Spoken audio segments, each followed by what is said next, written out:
Questions? Questions orales. The honourable member for Leeds, Grenville, Thousand Islands and Rideau Lakes. David Johnston is in a clear conflict of interest. He was a member of the Trudeau Foundation and he's a friend of the Prime Minister's. He released a report meant to whitewash Beijing's influence with the Liberal government and Beijing's interference in our elections. But this whitewash is what he was always going to do, wasn't it? After all, he's there as a special advisor exclusively for the Prime Minister. Canadians have rejected Johnston's cover-up and they want the facts from this Prime Minister. Will he call a public inquiry today? The Honourable Parliamentary Secretary to the Minister of Intergovernmental Affairs, Infrastructure and Communities. Madam Speaker, while foreign state actors are trying to undermine our democracy, the members of the Conservative Party are actually assisting when they stand there and spread and take personal attacks about those who are serving our country to bring forward reports on how we can move forward with better measures to improve our democratic institutions. A member opposite talked about facts. If they care about facts, Madam Speaker, their leaders should get the briefing and learn the facts about the foreign interference in this country. I want to remind members that when someone has the floor, nobody else has should be speaking. I think that we have to afford that respect. The honourable member for Leeds, Grenville, Thousand Islands, and Rideau Lakes. The Parliamentary Secretary wants facts. Here's a fact. A majority of members of this House, representing a majority of Canadians, voted to have a public inquiry and to fire David Johnston. But this Prime Minister continues to ignore that in favor of his cover-up man, his ski buddy, his friend, his Beijing-funded Trudeau Foundation board members. Canadians saw straight through this sham and they want information, and that's why this House voted for a public inquiry. The Prime Minister might not like it, but that's what this House called for. Will he call one today? Parliamentary Secretary. Madam Speaker, Canadians can see when it comes to matters of national security, the Conservatives are just not fit to lead. They are immature when it comes to these matters. Rather than talking about the actual measures and recommendations in the Right Honourable David Johnston's report, instead, if you listen to that member's question, it was nothing but personal political attacks, Madam Speaker. It was not about the interests in Canadians and protecting our democratic institutions. It's about partisan games for the Conservatives. On this side of the House, we're going to focus on protecting Canadian democracy. Hear, hear. For Perth Wellington. Madam Speaker, if the Parliamentary Secretary wants to protect Canadian democracy, she would have her Prime Minister call a full public independent inquiry. That is what this House has twice voted to do. The Special Rapporteur declined to do so, saying that he doesn't work for Parliament, he's not accountable to Parliament, he works only for the Prime Minister. Everyone agrees we need a public inquiry, except for those who work for the Liberal government or work for the Trudeau Foundation. Canadians want a public inquiry. This House has twice voted for one. Will the Liberals do the right thing and call a full public inquiry? The Honourable Parliamentary Secretary. Madam Speaker, how could we take lessons from the party opposite when they won't even take the basic minimum national security briefing on this very matter? Madam Speaker, the Conservatives would rather operate under a veil of ignorance. We expect all members of this House to come forward. Opposition parties may criticize our government, but Canadians expect them to at least do so with information and the facts. While Conservatives ignore to take briefings on national security, we can't take them very seriously. Still hearing a hum. I'm not sure if those individuals are having conversations. If they are, they might want to take them out instead, because we want to hear what the speakers have to say when they are being recognized, whether individuals like it or not. The Honourable Member for Mégantic-L'Érable. You know what the Prime Minister and the Special Rapporteur have in common? Many things. The Trudeau Foundation, old friendship, a ski chalet, and especially a disdain for the House of Commons. Prime Minister Trudeau and David Johnston are causing harm to the credibility of our democratic institution. Will the Prime Minister put national security first and fire the Special Rapporteur? L'honorable député. The honourable member knows very well that he cannot name the Prime Minister by name, and so I think he should check his questions before he asks them. The Honourable Minister. Madam Speaker, the recommendations in Mr. Johnson's report may not be popular, but they are their recommendations that are courageous. Why? Because when we're elected to the House of Commons, Madam Speaker, we have a responsibility to treat national security information seriously, to ensure the safety of people who collect that information, to ensure that we work with our allies who trust us with secret information. So the responsible thing to do for people on the opposition side is to go and get their national security briefing and to come back here and discuss things that are fact-based. The honourable member. I saw the facts, Madam Speaker. David Johnston is a former Governor General. He did very well in that role, but we know full well that the Parliament and the House of Commons is the House of the people. There is nothing honourable when a former Governor General becomes the puppet of the Prime Minister to protect him from a public inquiry that has now been called for twice by a majority of parliamentarians in this chamber. The Prime Minister put David Johnson in this position himself. When will he dismiss him? Dismiss him, the Honourable Minister of Sport. Madam Speaker, Mr. Johnston was, say, honourable and reliable and credible to be appointed by the Harper government to be Governor General and by the Mulroney government to conduct inquiries. So all of a sudden, because the conclusions of David Johnston don't suit the Conservatives, someone who has spent his life serving Canadians is being denounced by the opposition, and that is irresponsible. The honourable member for Avignon, Lamitis, Matane-Matapétia. Madam Speaker, the forest fires have caused a state of emergency in Sept-Îles where 10,000 people have been evacuated and 1,000 people have been evacuated from Chapet. Madam Speaker, the Bloc Québécois is offering its full support and solidarity to these people and these communities. Today, these people need to know that all governments are with them to help them weather this crisis. Does the federal government pledge to support, by all means, the efforts of Quebec and local authorities to fight these raging forest fires? The Honourable Parliamentary Secretary. Thank you, Madam Speaker, and I'd like to thank my honourable colleague for her question. Indeed, we are collaborating fully with the province of Quebec. We stand shoulder to shoulder with Sept-Îles and other people who are for whom the fire is threatening, and there are 20 fires raging out of control in Quebec right now, and we are still waiting for an official request from the province for support, but we know that Quebec has an excellent intervention team to come to the assistance of its citizens. The honourable member for Trois-Rivières. Madam Speaker, foreign interference. That is the essence, but the problem is what China has done and how Mr. Johnson is preventing us from dealing with it. Because under his report, the Chinese-run police stations won't be investigated. Neither will the intimidation of the Chinese diaspora or the threats against elected officials.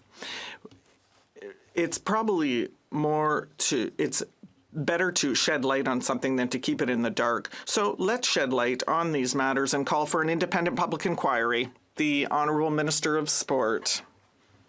Madam Speaker, when I see the leader of the Bloc Québécois adopting the exact same position as the leader of the Conservatives, that is to prefer willful blindness instead of getting his security clearance and repeating and receiving a briefing that would allow to shed light on these matters, all I can think of is that the Bloc Québécois is a pale blue copy of the Conservatives now.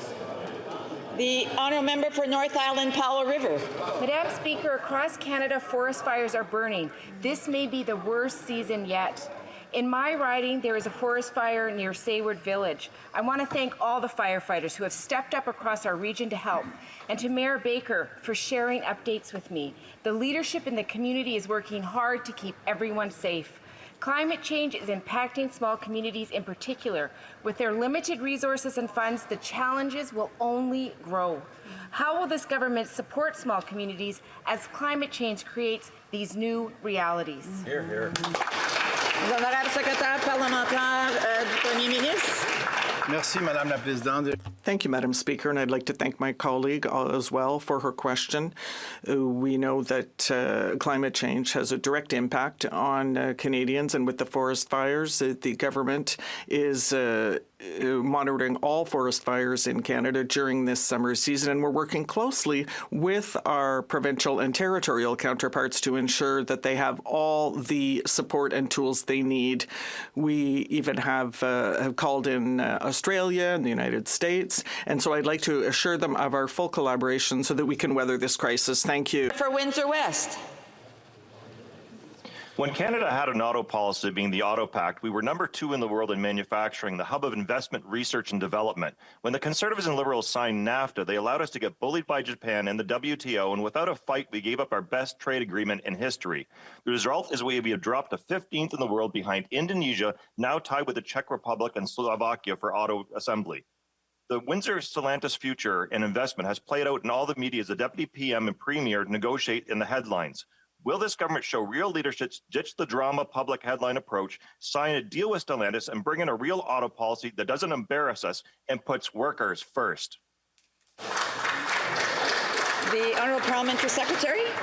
I want to thank my colleague for his advocacy for the automobile industry in Canada and his hard work on the industry committee to do the same. He knows very well that our auto industry is crucial to the Canadian economy and the hundreds of thousands of Canadians that work in that sector. That's why the Minister of Innovation, Science and Industry worked tirelessly to... Point of order, it seems like there's no interpretation. C'est bien ça? Is it working? It working now? Okay. The Honourable Parliamentary Secretary, if you can restart. Thank you very much, Madam Speaker, and I want to thank my friend and colleague from the Industry Committee for his advocacy for the Canadian automobile industry and his good work on the committee.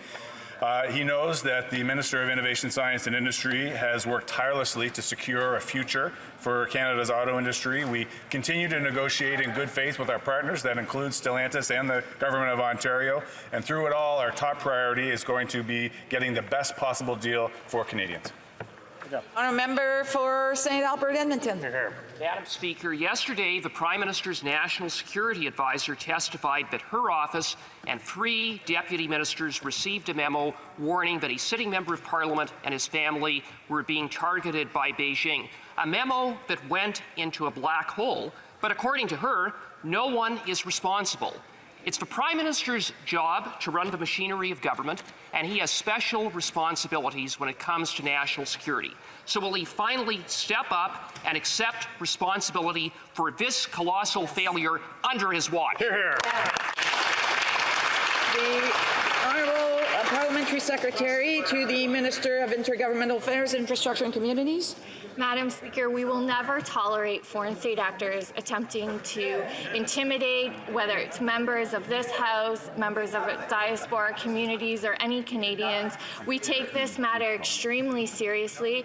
David Johnson's report has indicated areas that need improvement in policy and communication. We take that work extremely seriously. The Prime Minister, prior to the release of the report, said we would implement those recommendations. We're looking at that very closely. The Minister of Public Safety is going to make sure that gaps like that are closed. Here, here. St. Albert Edmonton. Here. Madam Speaker, consistent with the Prime Minister not taking responsibility, one of his ministers claims that he isn't responsible for not reviewing a memo sent to his attention warning that the member for Wellington Halton Hills was being targeted by Beijing. He blames CSIS instead. Cover up, denial, and blame. The Liberal story just doesn't add up. Why do these Liberals expect all of the power and none of the responsibility? Hear, hear. The Honourable Parliamentary Secretary. Madam Speaker, the issue of foreign interference is extremely seriously. It's not new, and it's certainly not unique to Canada, but it is precisely why from 2015 we implemented a number of measures to deal with the attempted foreign interference in our democracy. We will never accept it. We are going to continue to strengthen our democratic institutions as well as our national security community to ensure information is properly shared with those who need it. Madam Speaker, while the Conservatives do nothing and just play politics, we take this seriously. Stormont Dundas, South Glengarry. If the Liberals' first carbon tax wasn't driving up gas and grocery bills enough, they've now decided that Canadians need a second carbon tax on the price of fuel. The Independent Parliamentary Budget Officer laid out these new tax hikes clearly. 41 cents a litre with the first carbon tax, and now the second carbon tax is going to add an additional 17 cents a litre. And then, of course, they're going to tax the tax by putting GST on their carbon tax. 61 cents a litre in new taxes. When will the Liberals and NDP just axe the tax? Yeah. The Honourable Parliamentary Secretary for the Minister of Environment and Climate Change. Madam Speaker, let me demonstrate the height of Conservative hypocrisy. In their Conservative platform in the 2021 election, they state, and I quote, "We recognize the most efficient way to reduce our emissions is to use pricing mechanisms." Another excerpt on the clean fuel standard. There seems to be an issue with being able to understand what the Honourable Parliamentary Secretary is responding to. I'm sure, order, I'm sure that the Honourable Member wants to hear the answer so he can ask a subsequent answer. The Honourable Member for Parliamentary Secretary to the Minister of Environment and Climate Change. Well, Madam Speaker, this is pretty tough medicine for the Conservatives, but let me quote from page 79 to 80 of the Conservative platform. "We'll finalize and improve the clean fuel regulations to reduce carbon emissions from every litre of gasoline." That sounds an awful lot like we're doing on this side of the aisle, Mr. Speaker. When will the Conservatives stop the hypocrisy and get serious about climate change? For Stormont Dundas, South Glengarry. The Liberals don't have an environmental plan, they have a tax plan, because the fact is they have never met a target on climate change they've ever set. All it is doing is skyrocketing food prices in this country. They are taxing farmers who grow food. They are taxing truckers who ship it. And they are taxing the businesses in restaurants that sell it. Ontario families are going to be out $2,300 a year under this Liberal NDP scheme. When are they finally going to realize that they're the ones causing the cost of living crisis, that their environmental plan is non-existent? Just scrap the tax and help Canadians. The Honourable Minister of Tourism. Member's question, but I want to take us back 7 years ago and a day when, for the first time in Canadian history, we raised the pride flag on Parliament Hill.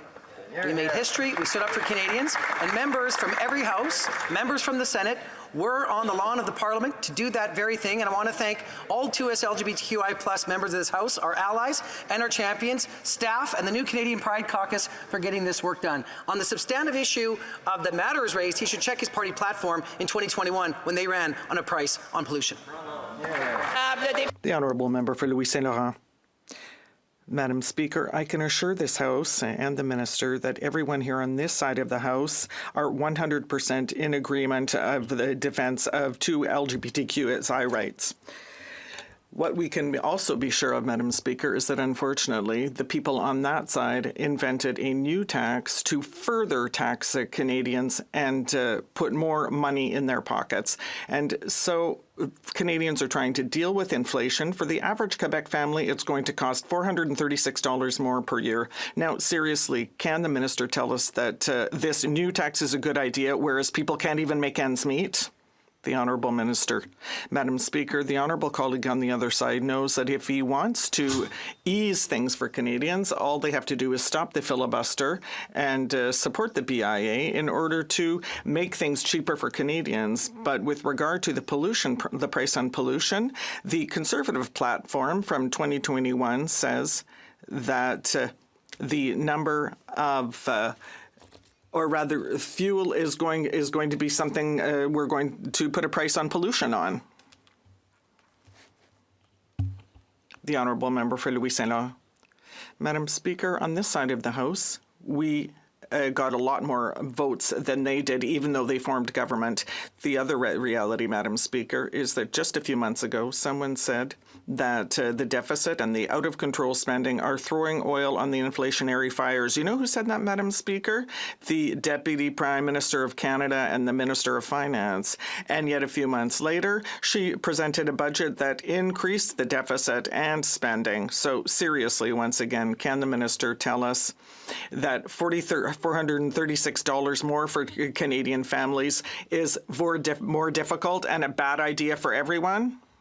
Madam Speaker, there are so many concepts in that question that I'm going to address as many of them as possible. Madam Speaker, the former PBO, Kevin Page, said clearly that our budget is extremely balanced, extremely responsible, and should not create inflation in Canada. But in addition, Madam Speaker, let us look at the Conservatives' election platform that said we will be assessing the progress of the carbon price on something like $160 per ton. What's happening on the other side?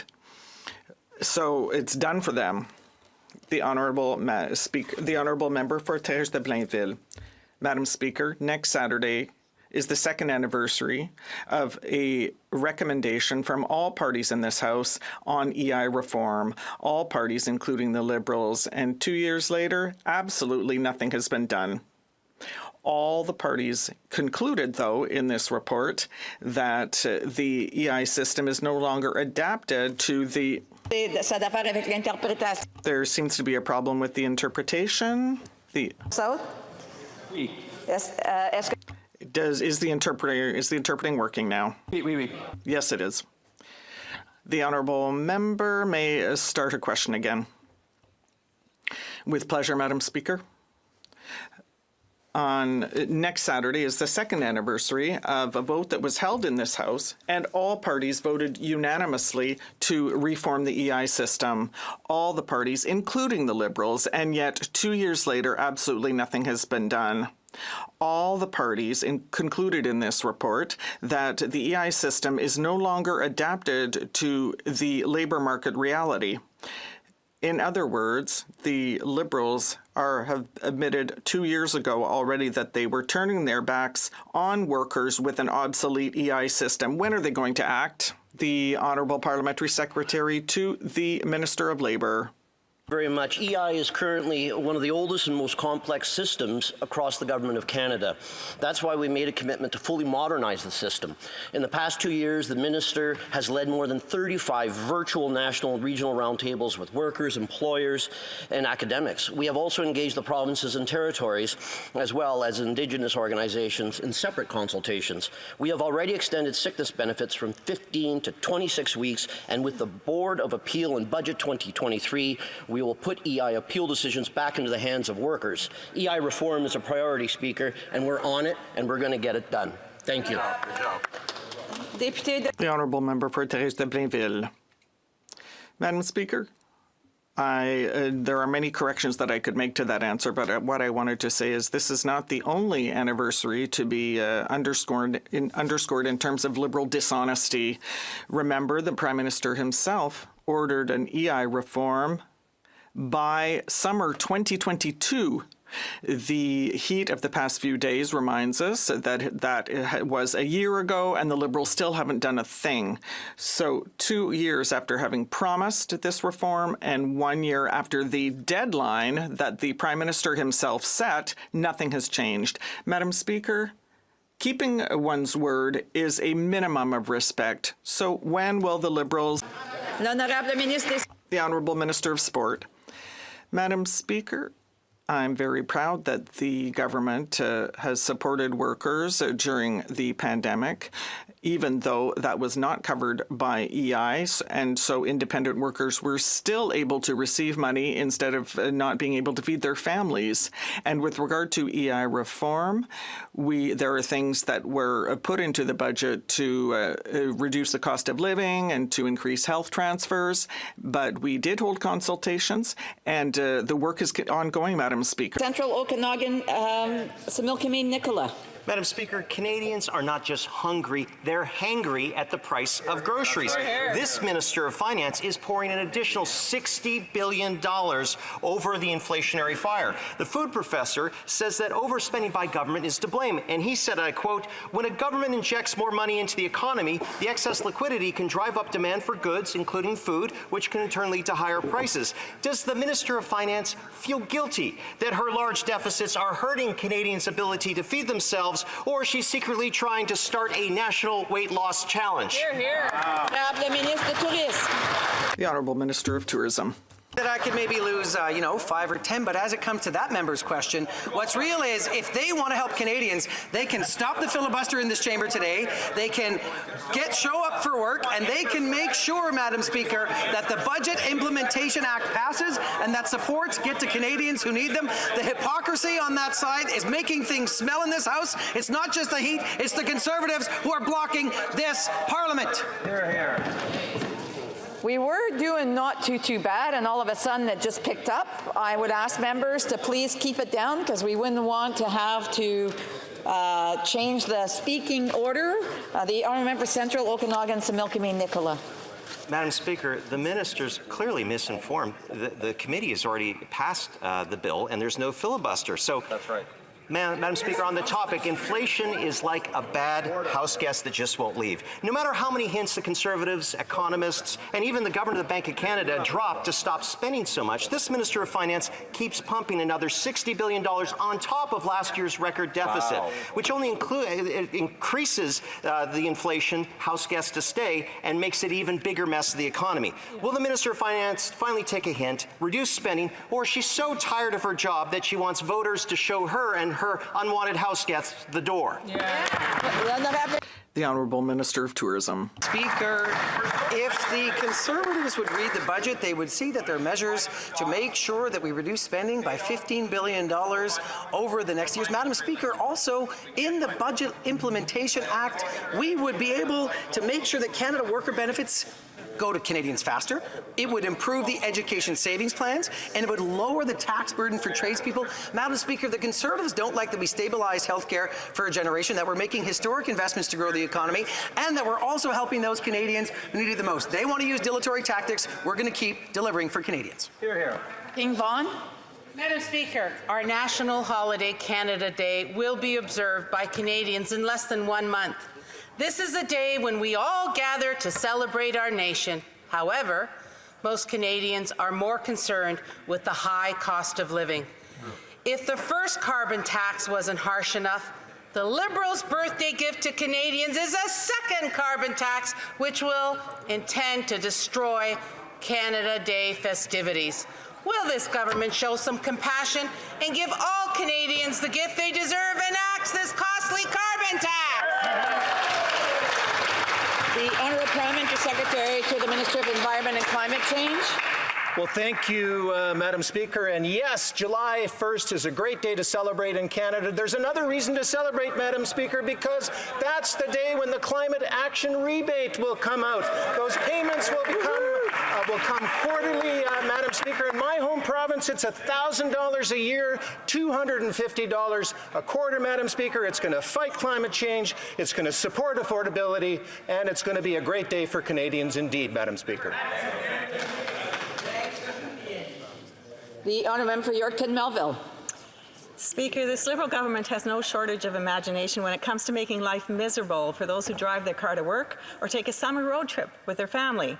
They've already imposed a carbon tax which adds 41 cents to a litre of gas, and now carbon tax 2 will add another 17 cents to that same litre of gas. Compounded with GST, that's an extra 61 cents per litre during the worst cost of living crisis since Pierre Elliott Trudeau.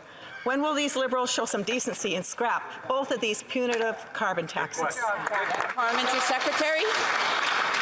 Well, Madam Speaker, it's indeed puzzling that every single person on that side of the aisle supported putting a price on pollution in the 2021 campaign. Madam Speaker, the member for Wellington Halton Hills, much admired in this chamber, made it the centerpiece of his Conservative leadership campaign in 2017. But get this, Madam Speaker, the MP for Pitt Meadows Maple Ridge actually introduced the first carbon tax in North America. And I have a good report, Madam Speaker. It was success. The economy grew, and more money was put into BC pockets. Thank you, Madam Speaker. Honourable member for London Fanshawe. The NDP leader and I just joined a rally for Webster Street tenants last week. After living in their apartments for years, they are facing rent evictions by a new corporate landlord. When the tenants organized, the owner threatened to tag and tow their cars for not paying a new $200 parking fee. This Liberal government has allowed corporate landlords to drive up London rents. The average cost for a one-bedroom is up 28% in a single year. Will this government create a housing acquisition fund to make rent affordable in London? Honourable Minister of Housing and Diversity and Inclusion. Madam Speaker, I agree with the honourable member that we need to take action to support renters. That is precisely why our government introduced the Canada Housing Benefit, which is delivering rent supports to tens of thousands of families right across our country. This Canada Housing Benefit is now live in every province and territory in Canada. In addition to that, we had a top-up to the Canada Housing Benefit. In addition to that, we're building more affordable rental housing, and I would urge the honourable member to also contact the provincial government, who's responsible for rent control. Honourable member for South Okanagan West Kootenay. Madam Speaker, natural disasters, including wildfires and floods fueled by climate change, are making it difficult to get home insurance. Canadians can't buy a home when there's an active wildfire within 50 kilometres, and that covers most of the summer in BC. 10% of Canadians can't get flood insurance, and Canada is the only major country where the government doesn't have a backstop for earthquake insurance. Canadians can't afford to wait while their homes and businesses are destroyed, so will the Liberals act to make sure Canadians have the insurance protection they need? L'honorable secrétaire parlementaire pour le ministre. The Honourable Parliamentary Secretary to the Minister, the Minister of Economic Development. Merci, Madame la Présidente. Thank you, Madam Speaker, and thank you to my colleague for raising this issue. We should, every parliamentarian, take very seriously the risks caused by climate change. Our government is there, as always, to support all Canadians and Indigenous people in order to help them prepare for future threats, including issues with insurance. We know full well that it's more and more difficult. The insurability of neighborhoods, homes, villages, we will be there to support them when the area is no longer insurable. Madam Speaker, gun violence poses a real threat to the safety of our communities. Canadians expect to be able to take their kids to school, ride transit, and visit places of worship without fear. People from my riding of Richmond Hill, like Canadians across the country, have been very clear. They want us to take strong action to prevent gun violence and keep their loved ones safe. How is this government taking action to deliver for the safety of Canadians? The Honourable Parliamentary Secretary to the Minister of Indigenous Services. Thank you, Madam Speaker, and I want to thank the member for the question. Gun violence, Madam Speaker, has no place in our communities. We are taking the strongest action in a generation, Madam Speaker, to keep our communities safe. Today, on June 2nd, we're marking the first National Day Against Gun Violence here in this great nation of Canada. Going forward, on the first Friday of June, Madam Speaker, we'll raise awareness around the tragedies caused by gun violence and remember the victims and the survivors. Madam Speaker, this is another part of our plan to get firearms off our streets and invest in prevention. Thank you, Madam Speaker. Member for Niagara Falls. Speaker, Canada's tourism sector and Canadians who enjoy traveling are under attack by this Liberal government's out-of-control spending and tax hikes. A recent Ipsos report found 6 in 10 Canadians are now planning to scale back their summer vacation plans. Yet this Liberal government continues to hike taxes, like adding a second carbon tax to the price of gas, which will add 17 cents per litre. Does this government not realize their taxes add up and will ultimately hurt Canada's tourism industry and our chances of achieving a full tourism recovery? Madam Speaker, I respect the honourable member who is my tourism critic, but you know, Madam Speaker, something doesn't add up because he voted against supporting the tourism industry in the budget, but yet he voted for pricing on carbon in the last campaign. So I don't know what they drink in Niagara, but Madam Speaker, I know we're... Can't hear the answer, and I'm sure that the honourable member wants to hear the answer because he's going to want to probably pose another question. So I would ask members to please hold off on their thoughts, on allowing their thoughts to be loud. So the honourable member for Minister of Tourism, if he can start. Speaker, I find it a little odd that the tourism critic for the Conservatives voted against supporting the tourism industry in the budget, and yet he voted for a price on pollution when he ran for the last election. So we're going to let him explain that to his constituents. But I can tell you, I was at Rendezvous Canada this week in Quebec City, Madam Speaker, and the tourism sector in this country is going to be back not in 26, not in 25, not in 24, but the end of 2023. Thanks to Canadians, thanks to what we have to offer, thanks to the international community knowing that Canada's back and they want to come and see us. I'm still hearing some heckling going on, and I would just ask those members to please not do that. The honourable member for Niagara Falls. Madam Speaker, that's an interesting response. Surely a tourism minister knows that travel is a discretionary activity. Adding 41 cents a litre to the gas through the first carbon tax won't help. A second Liberal carbon tax of 17 cents will not hurt as well. Add GST on that, and we have a tax on a tax on a tax. Canadians need tax relief, not another tax. When will this Liberal government axe the tax and help the tourism sector recover fully this year?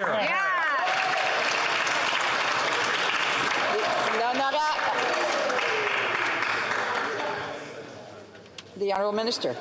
Speaker, it's so nice to have so many friends from the Blue team from Alberta in the chamber on a Friday, but I can say to my colleague from Niagara that, you know, in this budget, $158 million directly to the tourism sector, $1.8 billion to do exactly what he said, which is to get more people to come to Canada for CATSA, for modernization of the airports. But Madam Speaker, how did he and his entire Conservative caucus vote against the tourism sector, against airports, against getting people to our country? Shame on them. Shameful.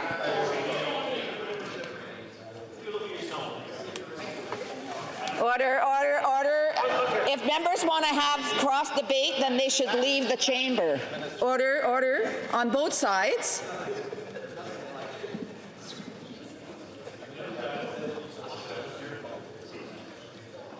The honourable member for Essex. Speaker, the Liberals already have one carbon tax in place that will add 41 cents a litre of gas. Carbon tax 2 will add another 17 cents to a litre of gas. Add the GST on top, and that's an extra 61 cents to a litre of gas. Speaker, when will the NDP Liberal costly coalition realize that it is out of touch and Canadians are out of patience and out of money? Parliamentary Secretary to the Minister of Environment and Climate Change. Madam Speaker, once again, the Conservatives campaigned on putting a price on pollution. But you know what the Conservatives never want to talk about, Madam Speaker, is the cost of climate change. Madam Speaker, there are 1,600 fires burning in our country at the moment. People from the suburbs of Halifax are being evacuated. The costs of climate change are real, Madam Speaker. They are rising. When are the Conservatives going to get serious about climate change?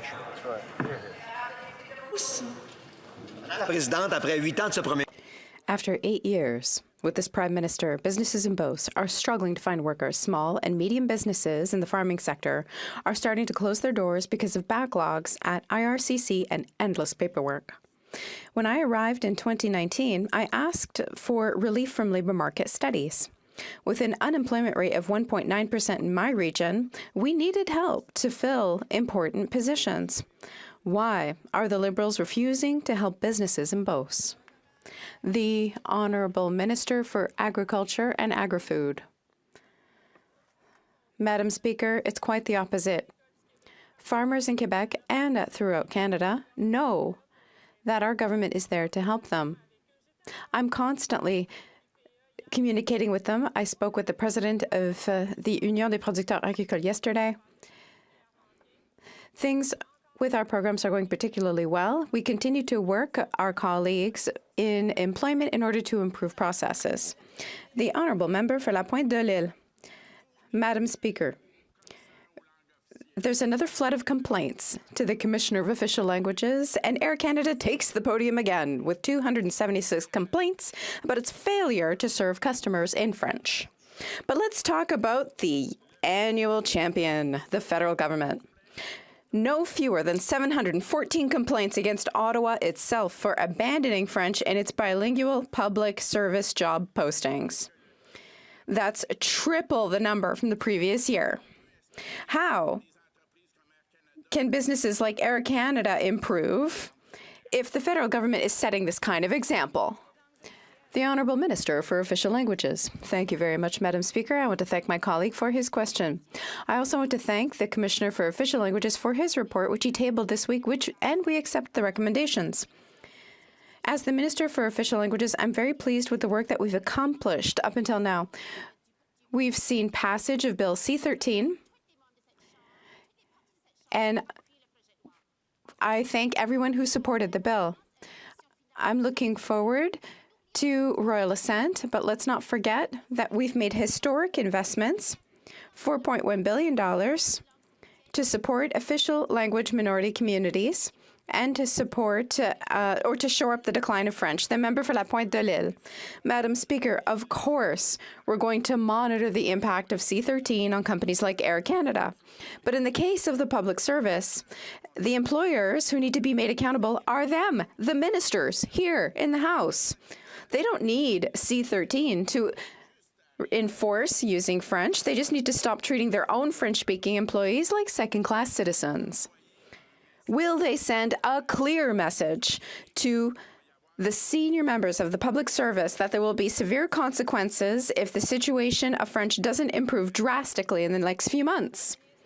The Honourable Minister for Official Languages. Thank you very much, Madam Speaker. Let's be clear. We're the first government to recognize the decline of French in this country, and that's why we went forward with a bill that's ambitious and that has teeth. Not only that, we've made historic investments, $4.1 billion, to ensure that the federal government will indeed do its fair share to protect and promote French throughout the country. And let's not forget that the Commissioner for Official Languages will now have many more tools to do their work and ensure that they can play the role of watchdog to protect our official languages. Lacombe? Speaker, we all know the facts. Violent crime, up 32%. Gang-related killings, up 92%. And worst of all, 10 police officers killed in the line of duty in recent months. It's clear that the Liberals' soft-on-crime agenda has failed again. The only thing this divisive government has united Canadians on is how bad the bail system is after they broke it. That's right. Why is it every time Liberals are in charge, hardworking citizens and law-abiding gun owners are punished, while dangerous repeat offenders get to ride the merry-go-round of the revolving door of justice? The Honourable Parliamentary Secretary to the Minister of Justice and Attorney General. Madam Speaker, Canadians deserve to feel safe and be safe. That's why we introduced Bill C-48, a targeted reform to our bail laws designed to focus on violent repeat offenders, gun and knife violence, as well as intimate partner violence. This bill is a product of collaboration with the provinces and territories, Madam Speaker, and I want to quote from the Canadian Associations of Chiefs of Police, who said, "We are convinced that the legislative changes put forward by Bill C-48 will go a long way to help eliminate the preventable harm and senseless tragedies attributable to violent and repeat offenders across Canada." I invite the Conservative Party for Kelowna Lake Country. Trudeau government. Violent crime is up 32. Honourable member knows that she can't name individuals, members of Parliament or ministers by their names or first names or last names. The Honourable member for Kelowna Lake Country. Thank you, Madam Speaker, after 8 years of this Liberal government, violent crime is up 32%, and our most vulnerable citizens are some of the most impacted. People are in desperate situations without being able to afford basic necessities, with high inflation, rent costs doubling, and mental health and addiction issues rising. It was just yesterday in this House that I spoke about the homelessness issue being on the rise, with safety concerns surrounding homeless encampments. And this morning, we hear about the death of a woman following a reported shooting at a tent encampment in Peterborough. When will this government take public safety seriously? The Honourable Minister for Parliamentary Secretary to the Minister of Justice and Attorney General. Thank you, Madam Speaker. And I'd like to just repeat what I was saying earlier, Madam Speaker. With Bill C-48 that we introduced a couple of weeks ago, we have near unanimous support from across provinces as well as police leadership. I want to quote again from the Chiefs of Police of Canada, and it quotes, we commend the governments for acting on the urgency for legislative change and for recognizing that our amendments were important. We are convinced that the legislative changes put forward in Bill C-48 will go a long way to help eliminate the preventable harm and senseless tragedies attributable to violent and repeat offenders, Madam Speaker. L'honorable député de Montmagny, Lisieux, Kamouraska, Rivière-du-Loup. Madame la Présidente, depuis que Madam Speaker, since this Prime Minister took office, violent crime has risen by 32%. And just a little reminder, under the Conservative government, saw crime rate go down by 23%. This situation is directly linked to the government's lax policies. Criminals get released on bail with disconcerting ease. Will the Prime Minister finally get the message and make changes to put an end to the revolving door system in our prison system? It's like we're at a hotel. The Honourable Parliamentary Secretary. Merci, Madame. Thank you, Madam Speaker. Méritez de vous santé et d'être en sécurité, Madam.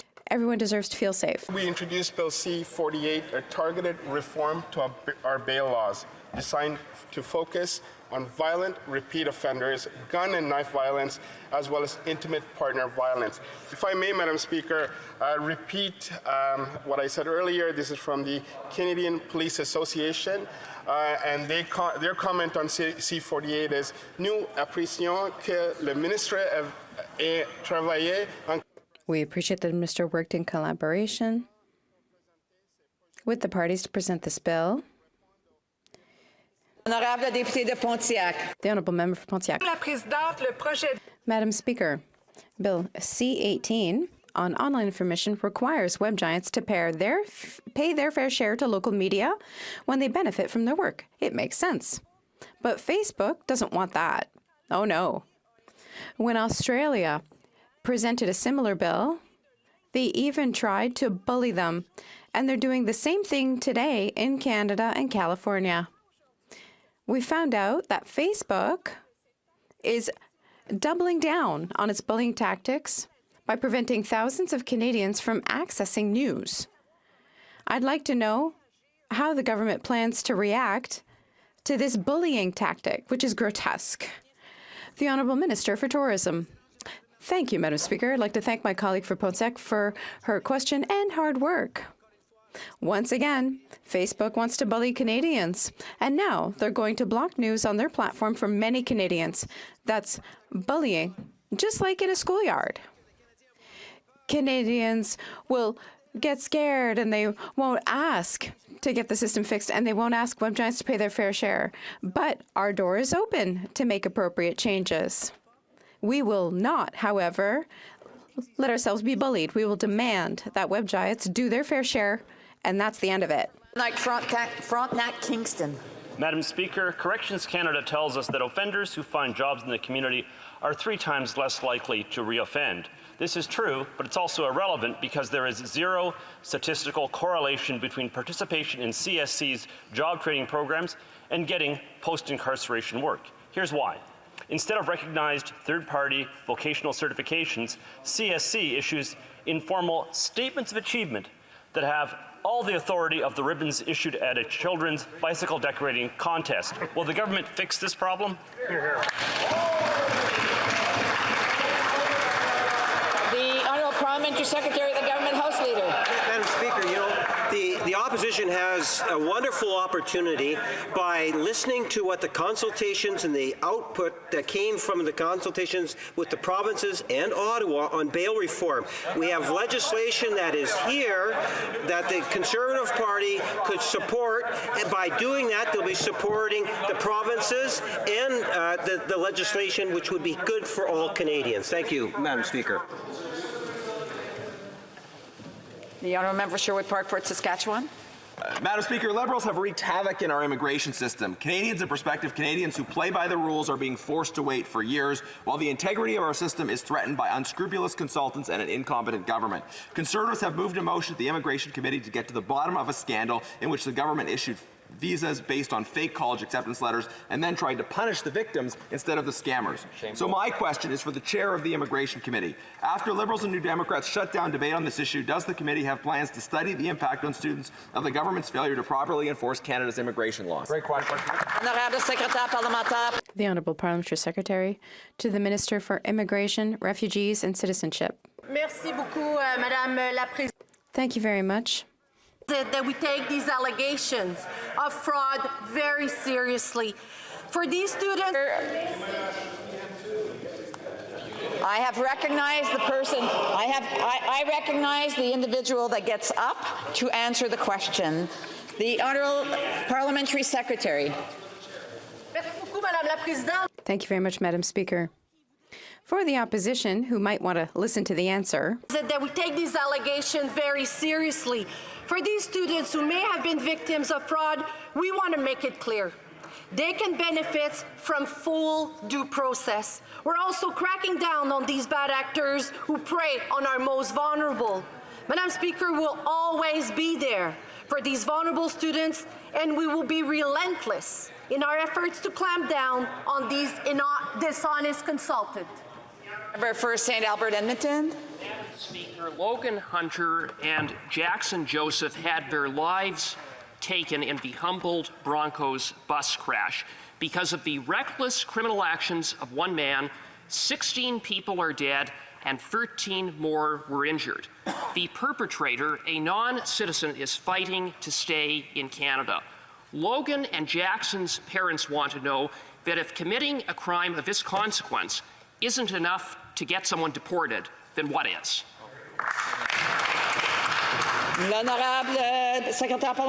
the Honourable Parliamentary Secretary. You know what, Madam Speaker, I want to say to those victims, you know, I was a member of the provincial government, actually the former Solicitor General, when these incidents happened. And I think we collectively as Canadians stand very firm on the tragic loss of these wonderful young men who perished. And I can assure the House that every day I think we remember them.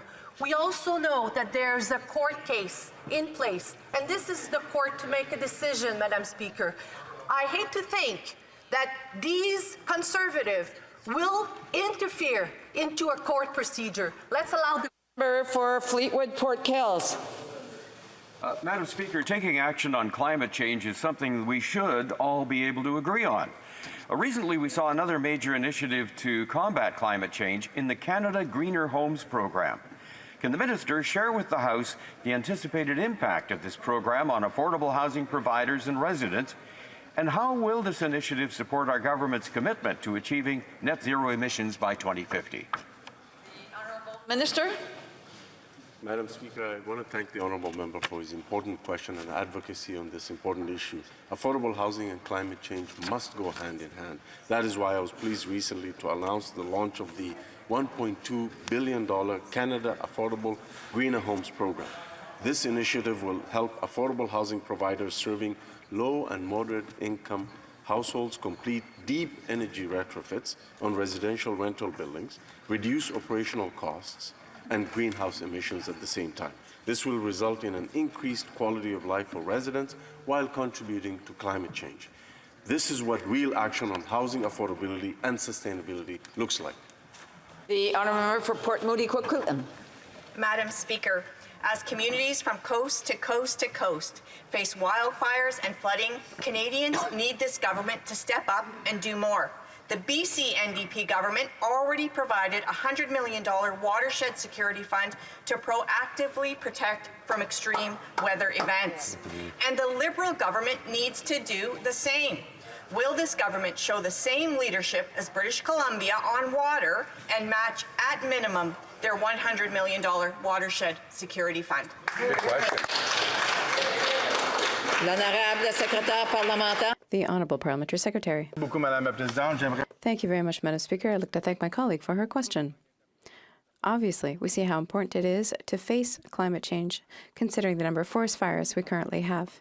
Our government is closely following the fires during fire season. We don't want to overrun local capacity. We're ready to offer federal assistance, and we encourage Canadians to follow the advice and alerts from local authorities, and the government will always be there to help provinces and territories. Thank you. Member Kitchener Centre. Madam Speaker, it's been 2 weeks now since the Senate strengthened and passed Bill C-22, the Canada Disability Benefit Act. Yet the governing party has prioritized 6 or 7 government bills ahead of it. Canadians with disabilities continue to disproportionately live in poverty across the country. They need to see action. When will the Liberals bring C-22 back to the floor of this House so it can be urgently passed into law? The Honourable Member for the Honourable Parliamentary Secretary for the Minister of Labour. Thank you, Speaker, and I'd like to thank the Honourable Member for this important question. In the spirit of nothing without us, we are continuing to move forward with historic investments and actions that will improve the social and economic inclusion of millions of Canadians with disabilities. In February, Bill C-22, the Act to establish the Canada Disability Benefit, was unanimously adopted by this House. On May 18th, Bill C-22 was adopted with amendments in the Senate and has now been sent back to this House for consideration. This bill remains a top priority for us, and we have every intention of dealing with this bill as quickly as possible. We are working with all parties to get this time is up. legislation passed. J'ai un point d'ordre, l'honorable député de Mégantic-Clairable. The Honourable Member for Mégantic-Clairable. Thank you very much. Madam Speaker, during question period I rose because of an issue of interpretation. The member for Halifax was answering a question, but unfortunately the interpretation